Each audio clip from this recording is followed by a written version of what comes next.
Hello students, welcome back once again. So sequence and series का geometric progression topic हम last lecture में start कर चुके थे और ज्योमेट्रिक प्रोग्रेशन तक हम ज्योमेट्रिक मीन तक पहुंच गए थे। ज्योमेट्रिक मीन क्या होता है, तीन नंबर्स अगर जीपी में होते हैं तो उनका ज्योमेट्रिक मीन कैसे निकाला जाता है वो मैं आपको लास्ट लेक्चर में बता चुका हूँ। जैसे कि a b c are in GP, अगर तीन नंबर जीपी में है तो क्या होना चाहिए, B upon A should be equals to C upon B. तो that means B square is equals to A C. तो ये जो बी जो कहलाता है, ये बी क्या कहलाता है, B is called the geometric mean of A and C, है ना। अब हम पढ़ेंगे insertion of n geometric means between two numbers, है ना। अगर हमें दो नंबर्स के बीच में बहुत सारे नंबर्स फिट करने हैं ताकि वो सीक्वेंस ज्योमेट्रिक प्रोग्रेशन में बन जाए, तो वो हम कैसे करेंगे वो हम आज अभी इस लेक्चर में सीखेंगे। तो चलिए स्टार्ट करते हैं दोस्तों। So insertion of n geometric means between two numbers. तो मान लीजिए दो नंबर्स हैं ए एंड बी, है ना। इसके बीच में हमें एन ज्योमेट्रिक मीन्स इंसर्ट करना है। तो मैं G1, G2, G3, G4 and so on till Gn, है ना। जैसे मैंने अरिथमेटिक मीन आपको सिखाया था, insertion of an arithmetic means between two numbers, आप मेरे प्रीवियस लेक्चर में वो देख सकते हैं। बिल्कुल हम अब ज्योमेट्रिक मीन के लिए वो बात करेंगे, है ना। तो यहाँ पर G1, G2, G3, G4 से लेकर Gn तक ये टोटल नंबर ऑफ टर्म्स कितनी है, ये n टर्म्स है ना। ये टोटल टर्म्स कितनी है, n टर्म्स है, लेकिन साथ साथ में a भी एक टर्म है और b भी एक टर्म है। तो इस पूरे सीक्वेंस में टोटल नंबर ऑफ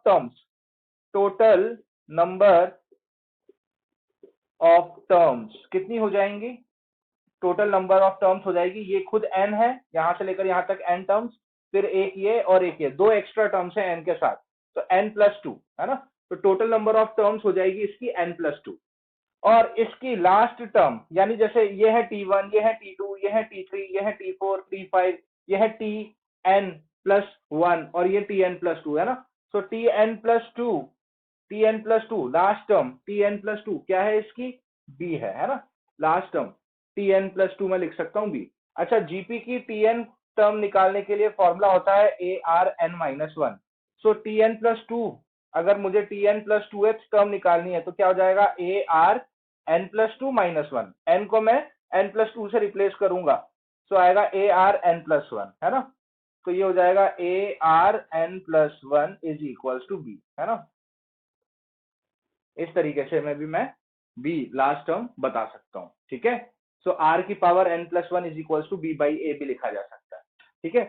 तो इस तरीके से लास्ट टर्म रिप्रेजेंट की जाएगी। अच्छा, अब मैं आपको एक और चीज बताता हूं जिससे आपको ये क्लियर हो जाएगा, बिल्कुल क्लियर हो जाएगा। अब जैसे मान लीजिए ये मेरी फर्स्ट टर्म है, और जीपी कैसे होता है, a are square, AR³ AR⁴ and so on till AR⁴n। अब देखिए ये ए है ना, ये मेरी फर्स्ट टर्म है, ये तो ए ही रहेगी। फिर G1 क्या हो जाएगा, AR हो जाएगा। G2 क्या हो जाएगा, AR² हो जाएगा। G3 क्या हो जाएगा, AR³ हो जाएगा। इसी तरीके से G4 क्या हो जाएगा आपका, G4 क्या हो जाएगा, AR4 हो जाएगा। Gn क्या हो जाएगा, Gn हो जाएगा ARn। तो B क्या हो जाएगा, ARn+1। चेक कर लीजिए आप, है ना। जीपी होगी ना, ये बिल्कुल जीपी है। और यहां से भी बी क्या बोला था मैंने, A × R⁴ बिल्कुल ठीक है, ठीक है। तो इस तरीके से हम ज्योमेट्रिक मीन इंसर्ट करते हैं। ये था थियोरेटिकल अप्रोच, कैसे ज्योमेट्रिक मीन निकाला जाता है। अब एक क्वेश्चन के मीडियम से मैं आपको सिखाता हूँ, है ना। तो बहुत ही आसान है, बहुत ही इजी प्रोसेस है। ये तो थियोरेटिकल पार्ट हो गया इसका। अब क्वेश्चन से इसको समझने की कोशिश करते हैं। इज इंसर्ट 4 नंबर्स, चार नंबर इंसर्ट करिए बिटवीन 2 and 64 such that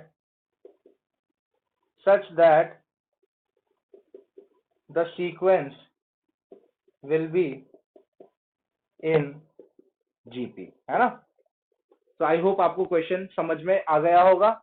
हमें क्वेश्चन में पूछा है कि 2 और 64 के बीच में चार नंबर फिट करिए ताकि वो सीक्वेंस ज्योमेट्रिक प्रोग्रेशन में बन जाए। सो 2 और 64 में दूर दूर लिख देता हूं। और इसके बीच में मेरे को 4 नंबर इंसर्ट कर रहे हैं, तो मैं उनको नाम दे देता हूँ, क्योंकि जीपी बनाना है तो G1, G2, G3, G4, है ना। ये वो 4 नंबर मैंने मान लिए। अब यहां से मैं इसको देखकर मैं ये देख सकता हूं कि ये तो 4 नंबर्स हो गए, तो टोटल नंबर ऑफ टर्म्स कितनी हो गई इसमें, आप खुद भी गिन सकते हो, 1 2 3 4 5 6। जितने भी ज्योमेट्रिक मीन आप इंसर्ट करोगे उससे 2 ज्यादा टर्म्स होंगी पूरी सीक्वेंस में। सीक्वेंस में टोटल नंबर ऑफ टर्म्स कितनी होंगी, जितने भी ज्योमेट्रिक मीन इंसर्ट कर रहे हैं उससे 2 ज्यादा। तो ज्योमेट्रिक मीन थे 4, तो नंबर ऑफ टर्म्स हो जाएगी 6। तो n इज इक्वल्स टू यहाँ पे 6 है, और मैं क्लियरली देख सकता हूं टी एन, nth टर्म क्या है, 64 है ना। मतलब T6 में लिख सकता हूं, sixth term T6, sixth term है इस सीक्वेंस की 64। अब मैं T6 को लिख सकता हूं AR⁵, यह है मेरा 64, और यहां से मुझे A का वैल्यू पता है, A का वैल्यू है 2, तो 2 multiply by R⁵ is equal to 64, so R⁵ हो जाएगा 32, और 32 को लिखा जा सकता है 2⁵। अब मैं कंपेयर कर दूंगा तो मुझे R का वैल्यू कितना मिल जाएगा, R का वैल्यू मिल जाएगा 2, है ना। सो R का वैल्यू आ गया 2। अब देखिए ये A, जीपी की ये फर्स्ट टर्म होती है A, जीपी की सेकंड टर्म होती है AR, G2 होगा AR², G3 होगा AR³, G4 होगा AR4, 64 क्या था, AR5 था ना, देखो 64, है ना। अब निकाल दो, तो G1 हो जाएगा हमारा, G1 हो जाएगा A into r, that means 2 into 2, that means 4। फिर निकालेंगे G2 हो जाएगा AR², that means 2 multiply bye 2 का स्क्वायर विच विल बी 8। फिर G3 निकाल देंगे, 2 इंटू 2 का क्यूब दैट इज 16, और G4 हो जाएगा 2 इंटू 2⁴ दैट इज 32। तो ये वो 4 नंबर्स होंगे 2 और 64 के बीच में, ताकि ये पूरा सीक्वेंस क्या बन जाएगा, जीपी में बन जाएगा, है ना। सो आई होप आपको ये क्वेश्चन समझ में आ गया होगा। बहुत ही इजी प्रोसेस है, ज्योमेट्रिक प्रोग्रेशन में एन ज्योमेट्रिक मीन्स कैसे इंसर्ट किए जाते हैं 2 नंबर्स के बीच में, काफी इजी है। आई होप आपको ये समझ में आ गया होगा। एक दो क्वेश्चन और कर लेते हैं इस पे बेस्ड, फिर इसकी बात खत्म कर देंगे, ठीक है। सो नेक्स्ट क्वेश्चन देखिए, -1/3 एंड -1/729 के बीच में 4 नंबर्स इंसर्ट कर रहे हैं ताकि वो सीक्वेंस ज्योमेट्रिक प्रोग्रेशन में बन जाए। सो वही प्रोसेस फॉलो करेंगे। ये हो गया मेरा -1/3 पहला नंबर, ये मेरा -1/729 लास्ट नंबर। यहाँ मुझे 4 नंबर इंसर्ट करने हैं, तो मैं G1, G2, G3, G4 इसको लिख देता हूँ। इसमें टोटल नंबर ऑफ टर्म्स कितनी हो गई, 6 हो गई पिछले क्वेश्चन की तरह। तो मैं लिख सकता हूँ T6 इज इक्वल्स टू -1/729, ठीक है। T6 को लिखा जा सकता है AR⁵ इज इक्वल्स टू -1/729। अब AR⁵ में A का वैल्यू मैं देख सकता हूँ, that is -1/3, so -1/3 multiply by R⁵ is equals to -1/729। So minus से माइनस और 3 से 729, 243 टाइम्स कैंसिल हो जाएगा। सो R⁵ इज इक्वल्स टू 1/243 हो गया। अब मुझे 243 को किसी नंबर की पावर 5 की तरह लिखना है, तो 243 होता है 3⁵. सो R⁵ को मैं लिख सकता हूँ 1/3 की होल पावर 5। तो मैं अब कंपेयर कर सकता हूँ, और कंपेयर करने पर मुझे R का वैल्यू 1/3 मिल जाएगा, ठीक है। अब जैसे ही आपको R मिल जाता है, फिर तो बस सब आसान है। G1 क्या होगा, G1 होगा A into r, that means -1/3 into 1/3 is -1/9, ये हो जाएगा G1, है ना। G1 हो जाएगा -1/9, G2 हो जाएगा AR², दैट मीन्स -1/3 इंटू 1/3 का square that is 1/9, 1/9 into -1/3 is -1/27, है ना। ये G1 हो जाएगा -1/9, G2 हो जाएगा -1/27। इसी तरीके से जब आप G3 निकालोगे तो -1/81 आ जाएगा, और जब आप G4 निकालोगे तो -1/243 आ जाएगा। और G5 तो होगा ही नहीं, क्योंकि 4 ही टर्म थी, ये 5th टर्म हो जाएगी, है ना, सॉरी ये 6th टर्म हो जाएगी, ठीक है। तो इस तरीके से हम n ज्योमेट्रिक मीन्स इंसर्ट करते हैं दो नंबर्स के बीच में। तो आई होप आपको ये क्वेश्चन समझ में आया होगा, है ना। अब नेक्स्ट क्वेश्चन की तरफ हम मूव करते हैं। क्वेश्चन देखिए, है ना, नेक्स्ट क्वेश्चन काफी अच्छा है और ये क्वेश्चन आपके IIT 99 में पूछा गया था, है ना। IIT एग्जामिनेशन 99 में पूछा गया था और क्वेश्चन है, अगर एरिथमेटिक मीन दो नंबर्स के बीच में दुगुना है, ट्वाइस द ज्योमेट्रिक मीन, है ना। अच्छा, अब आप याद करिए, दो नंबर्स के बीच में अगर एरिथमेटिक मीन निकालना होता है, मान लीजिए A और B वो दो नंबर्स हैं और कैपिटल A में उसका एरिथमेटिक मीन लिखता हूँ, तो एरिथमेटिक मीन क्या हो जाएगा, A प्लस B/2, ठीक है। और A और B दो नंबर है और उनके बीच का ज्योमेट्रिक मीन क्या हो जाएगा, G is equals to root AB, है ना। G इज इक्वल्स टू क्या होगा, रूट AB। तो मैंने वो दो number small a and b मान लिए हैं, small a and small b be the two numbers. अब क्वेश्चन की लैंग्वेज देखिए, the arithmetic mean between two numbers is twice, मतलब अरिथमेटिक मीन जो है a प्लस b/2 वो है ट्वाइस ऑफ ज्योमेट्रिक मीन, है ना। तो 2 टाइम्स ऑफ रूट AB के बराबर है।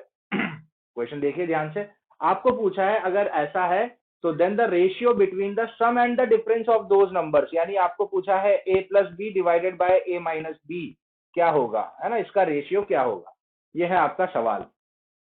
तो सबसे पहले a plus B upon two is equals to 2 root AB है, तो जब भी रूट आ जाता है तो रूट का इलाज करने का, रूट का अगर हमें इलाज करना है तो हमें क्या करना पड़ेगा, स्क्वायरिंग बोथ द साइड करना पड़ेगा।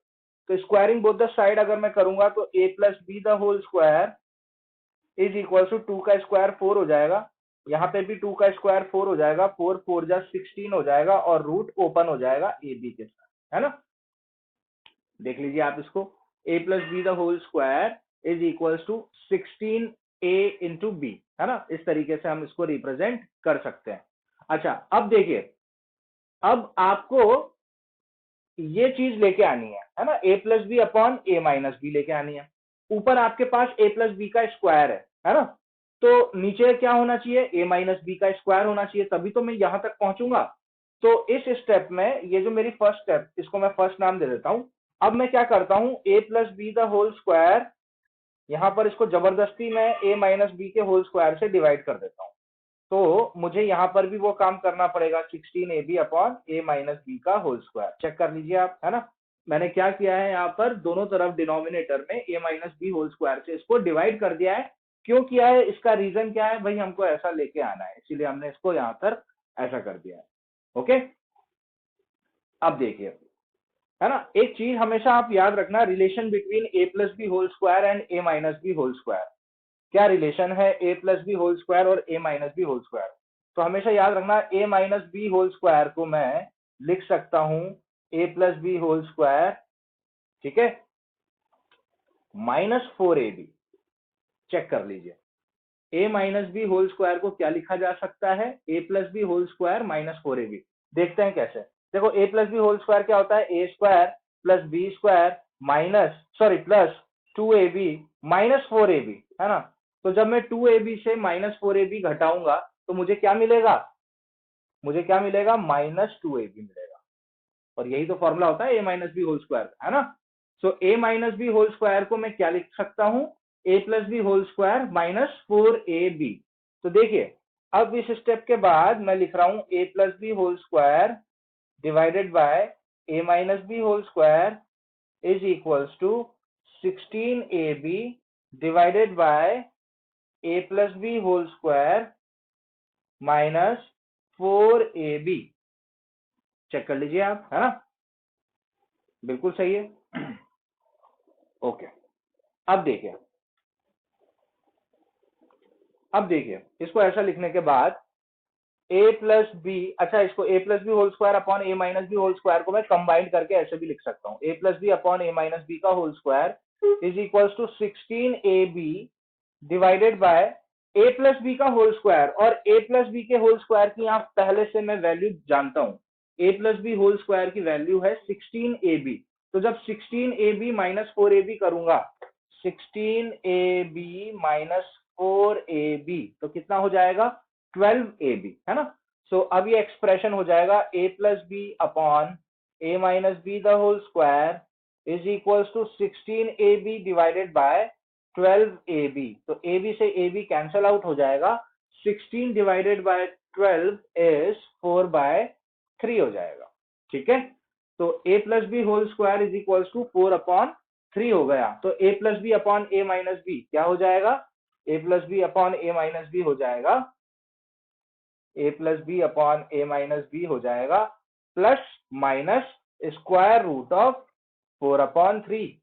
तो plus minus square root of 4 is 2, square root of 3 is √3। तो प्लस माइनस 2/√3 हमारा the sum and the difference का रेशियो हो जाएगा, है ना। So A option has to be the correct option, है ना। सो आई होप आपको ये क्वेश्चन समझ में आया होगा। ठीक है, बहुत ही क्वेश्चन आसान था। क्वेश्चन की लैंग्वेज देखो आप, है ना।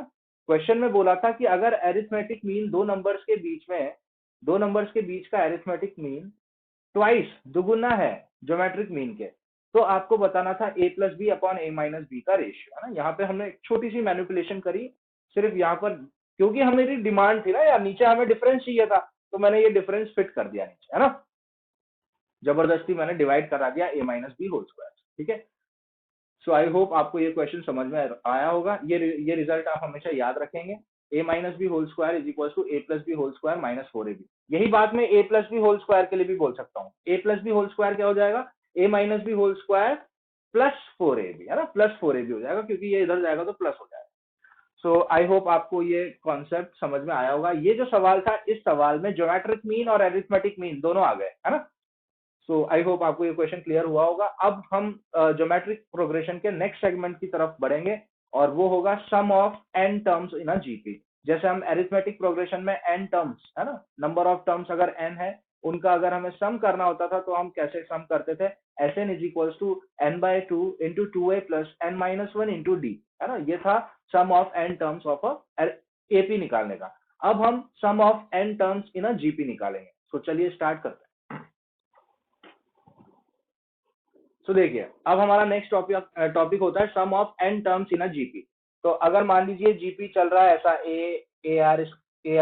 ar square ar cube and so on till arn, है ना। हमें इसका tn तो पता है, tn क्या होता है, arn-1।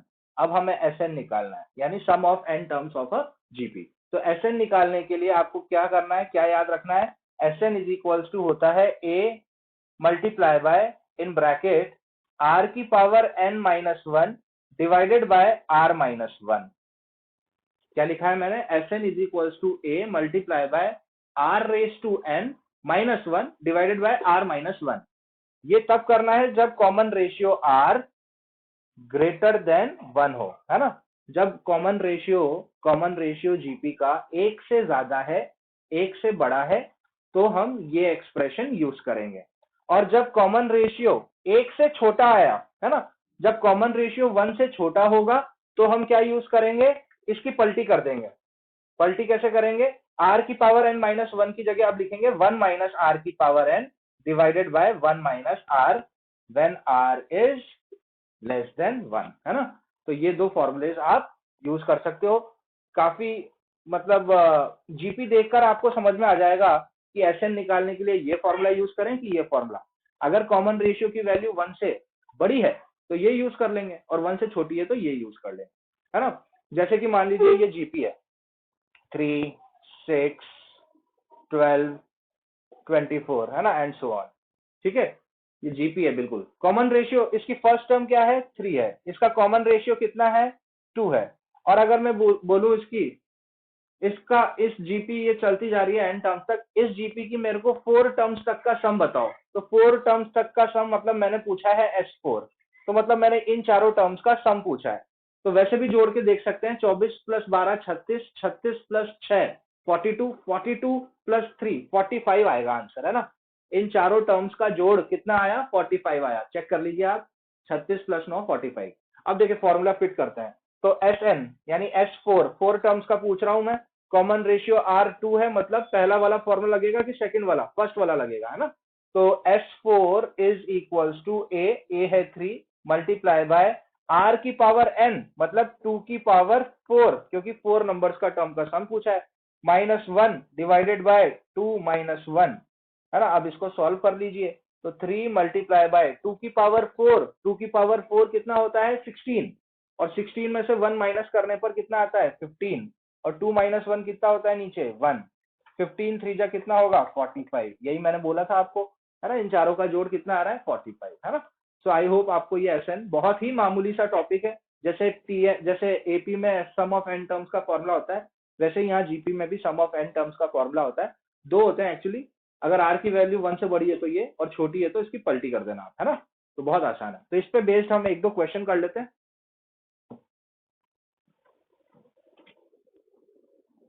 तो क्वेश्चन देखिए, अगर जीपी की फर्स्ट टर्म दे रखी है -2, है ना, जीपी की फर्स्ट टर्म दे रखी है, मतलब ए दे रखा है -2, कॉमन रेशियो आर दे रखा है 4, तो आपको पूछा है सम ऑफ इट्स 10 टर्म्स, है ना, S10 पूछा है। तो कॉमन रेशियो 4 है, मतलब 1 से बड़ा है, यानी फर्स्ट फॉर्मूला यूज हो जाएगा, Sn is equal to a in bracket r raise to n - 1 divided by r - 1। अब मुझे पूछा है सम ऑफ 10 टर्म्स, तो 10 ए की जगह मैं रख दूंगा -2, r रेज टू n मतलब 4 रेज टू 10 - 1 डिवाइडेड बाय 4 - 1, है ना। तो इस तरीके से आ जाएगा। So r is 4, 4 - 1 is 3, so -2/3 multiply by 4 raise to 10 - 1, है ना, ये हो जाएगा मेरा सम ऑफ 10 टर्म्स, है ना।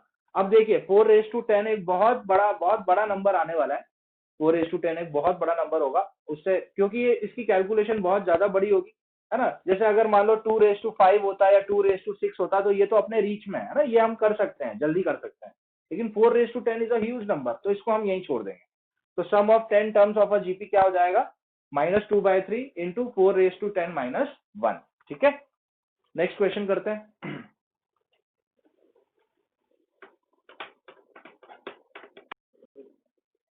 नेक्स्ट क्वेश्चन देखिए, एक जीपी है जिसकी फर्स्ट टर्म दे रखी है हमें 7, ए दे रखा है 7, उस जीपी की लास्ट टर्म यानी टीएन गिवन है, टीएन गिवन है 448, और उस जीपी की सम ऑफ दीज टर्म्स यानी एसएन गिवन है 889। तो आपको पूछा है आर, ये है आपका सवाल, है ना। ठीक है, आई होप आपको ये सारी डिटेल्स दिख रही होगी। सवाल बहुत आसान है, अकॉर्डिंग टू द क्वेश्चन हमें ये सब गिवन है और ये पूछा गया है।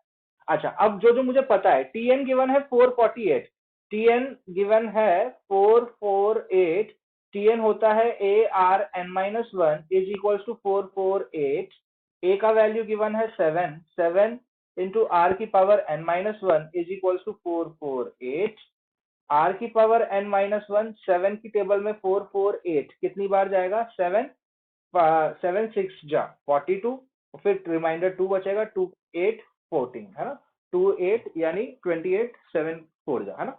तो आर की पावर n-1, आर की power n-1 is equal to 64, 64 को मैं कैसे लिख सकता हूँ, 64 को मैं लिख सकता हूँ 2 की पावर 6, 64 को मैं लिख सकता हूँ 2 की पावर 6, है ना। अगर मैंने 64 को 2 की पावर 6 लिख दिया, तो अब मैं ये कंपेयर कर सकता हूं और यहां पर बता सकता हूं कि r का वैल्यू 2 है, ठीक है। और अगर मैं ये Sn का फॉर्मूला यूज करना चाहूं, देखो सम ऑफ दीज टर्म्स इज 889, है ना। तो Sn इज इक्वल टू होता है a r raise to n -1, r raise to n -1 divided by r -1, है ना। सो यहाँ पर अगर मैं ये देखूं, तो यहाँ पर देखकर मैं ये आइडेंटिफाई कर सकता हूँ कि 889 इज इक्वल्स टू ए का वैल्यू 7 है, और r raise to n -1 divided by r -1 होगा। अब वापस से मैं ये देख सकता हूँ 7 और 889 कैंसिल कर देगा 7 की टेबल में, ये इसको कितनी बार 1 182 एंड 497 127 आ जाएगा, 127 इज इक्वल टू r की पावर n -1 अपॉन r -1, इस तरीके से होगा।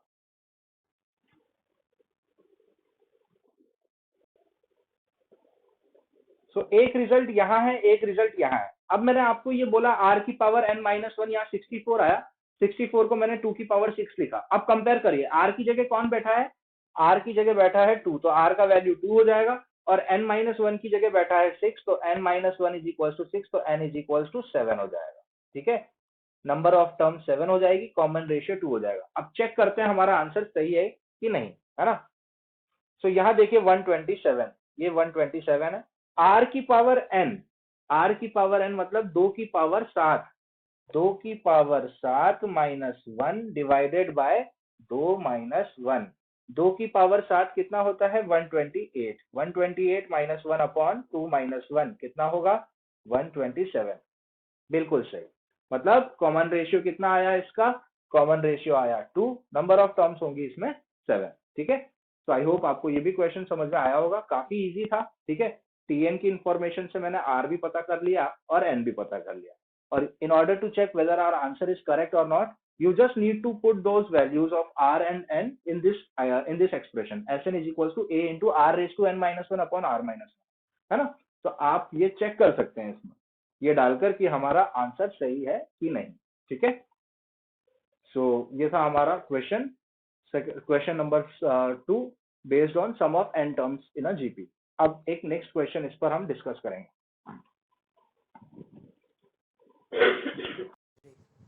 अब Sn हमें पता है, Sn इज इक्वल्स टू होता है किसी भी जीपी का अगर हमें Sn निकालना होता है तो Sn होता है a r raise to n minus 1 divided by r minus 1। तो ये हम यहाँ S6 के लिए बात करेंगे, तो S6 के लिए हो जाएगा a multiply by r raise to 6 minus 1 divided by r minus 1 is equals to 9 times into S3 के लिए निकालेंगे तो S3 के लिए फॉर्मूला हो जाएगा a multiply by r cube r raise to 3 minus 1 upon r minus 1, है ना। ये हो जाएगा, हमें common ratio r find out करना है। अब मैं देख सकता हूँ पहले तो a से a को कैंसिल कर दूंगा, है ना, और यहाँ पर r माइनस 1 भी r माइनस 1 से कैंसिल हो रहा है।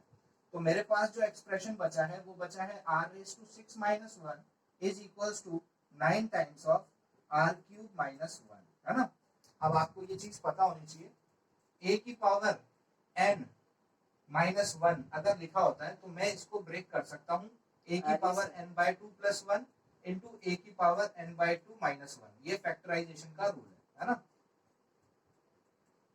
अगर मान लीजिए a रेज टू 6 माइनस 1 लिखा है तो मैं इसको लिख सकता हूँ a cube minus 1 into a cube plus 1, है ना। अगर लिखा हुआ है a रेज टू 10 माइनस 1 तो उसको मैं लिख सकता हूँ a raise to 5 minus 1 a raise to 5 plus 1।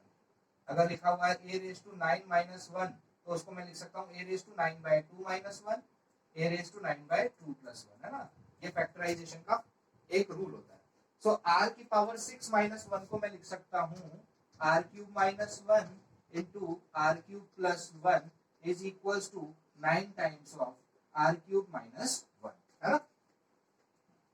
तो यहाँ पर मैं कैंसिल होता हुआ कुछ देख सकता हूँ, यहाँ कैंसिल क्या हो रहा है, r क्यूब माइनस 1 से r क्यूब माइनस 1 कैंसिल हो रहा है, so r cube plus 1 is equals to 9 हो जाएगा, so r cube is equals to 8 हो जाएगा। 8 can be expressed as 2 raise to 3, so r cube is equals to 2 raise to 3 या r cube is equals to 2 cube. So on comparing what we will get the value of r which is 2, है ना। तो r का value कितना आ जाएगा 2 आ जाएगा। ठीक है, सो आई होप आपको ये क्वेश्चन समझ में आया होगा। आप चाहो तो यहाँ पे लिख सकते हो ऊपर a raise to n minus 1 can be expressed as a raise to n by 2 minus 1 into a raise to n by 2 plus 1, है ना। ये होता है।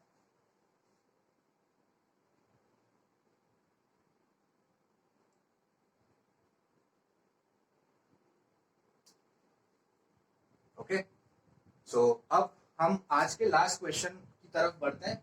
Sum of n terms in a GP पे हम एक और प्रॉब्लम करते हैं और आज का लेक्चर फिर हम इसको स्टॉप करेंगे। तो आज के लेक्चर में हमने सीखा है कि कैसे हम ज्योमेट्रिक प्रोग्रेशन की सम ऑफ n टर्म्स निकालते हैं Sn। साथ ही साथ में हमने इंसर्शन सीखा लेक्चर के फर्स्ट हाफ में कि n ज्योमेट्रिक मीन्स कैसे इंसर्ट करते हैं दो नंबर्स के बीच में, तो ये कवर किया हमने। साथ ही साथ में sum of n terms in a GP Sn कैसे निकाला जाता है ये कवर किया। अब हमें sum of n terms in a GP के कुछ अच्छे क्वेश्चंस, आज तो हमने बेसिक क्वेश्चंस डिस्कस किए हैं, नेक्स्ट लेक्चर में हम इसके कुछ चैलेंजिंग क्वेश्चंस डिस्कस करेंगे ताकि हम इस कॉन्सेप्ट को और अच्छे से समझ पाए। तो नेक्स्ट लेक्चर होगा sum of n terms in a GP पे कुछ अच्छे क्वेश्चंस का, है ना। तो प्रीवियस ईयर में, लास्ट ईयर में कॉम्पिटिटिव एग्जाम में किस तरीके से Sn पर क्वेश्चंस पूछे गए हैं वो भी मैं आपको बताऊंगा, है ना। साथ ही साथ में कोई एक स्पेशल सीरीज होती है तो स्पेशल सीरीज का सम कैसे निकाला जाता है वो भी मैं आपको नेक्स्ट लेक्चर में समझाऊंगा। सो आज के लेक्चर के लिए फिलहाल इतना ही। आई होप आप सबको आज का लेक्चर समझ आया होगा, पसंद आया होगा, और आप कहीं पे भी डाउट फेस करते हैं तो आप मुझे मेरे पर्सनल कॉन्टैक्ट नंबर पर मैसेज कभी भी कर सकते हैं, फोन कर सकते हैं, ठीक है। सो आज के लेक्चर के लिए फिलहाल इतना ही। I hope everybody is doing good, सब सेफ होंगे और मैक्सिमम टाइम घर पे ही यूटिलाइज कर रहे होंगे, और यही करना चाहिए अभी आपको। So thank you so much for watching, have a nice day, bye bye.